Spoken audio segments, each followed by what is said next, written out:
നമ്മൾ മനുഷ്യർക്ക് 3 തലങ്ങളാണുള്ളത്: ശരീരവും മനസ്സും ആത്മാവും. നമ്മുടെ ആദ്യ മാതാപിതാക്കളുടെ പാപം നിമിത്തം നമ്മുടെ ആത്മാവ് നമ്മൾ ജനിക്കുമ്പോൾ തന്നെ മരിച്ച അവസ്ഥയിലാണ്. പിന്നെ നമ്മൾ ഈ ലോകത്തിൽ ജീവിക്കുന്നത് നമ്മുടെ ശരീരവും മനസ്സും കൊണ്ടാണ്. നമ്മുടെ ശരീരം ഈ ലോകത്തിൻ്റെ പല കാര്യങ്ങളും നമുക്ക് പ്രൊവൈഡ് ചെയ്യുമ്പോൾ, മനസ്സ് ഒരു മൊറാലിറ്റി സെൻസാണ് നമുക്ക് പ്രൊവൈഡ് ചെയ്യുന്നത്.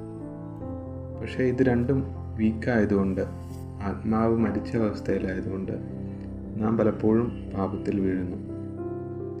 നമ്മുടെ ആത്മാവിന് ജീവൻ കൊടുക്കുവാനായിട്ട് ദൈവത്തിന് മാത്രമേ കഴിയൂ. അതാണ് അവൻ കാൽവരി കുരിശിൽ ചെയ്തത്. അവൻ എൻ്റെ പാപങ്ങൾക്ക് പകരമായിട്ട് കാൽവരി കുരിശിൽ മരിച്ചു. ഇത് ഞാൻ വിശ്വസിക്കുമ്പോൾ, യേശുവിനെ എൻ്റെ ജീവിതത്തിൽ സ്വീകരിക്കുമ്പോൾ, അവൻ എൻ്റെ ആത്മാവിൽ വന്ന് എൻ്റെ ആത്മാവ് ജീവൻ പ്രാപിക്കുന്നു.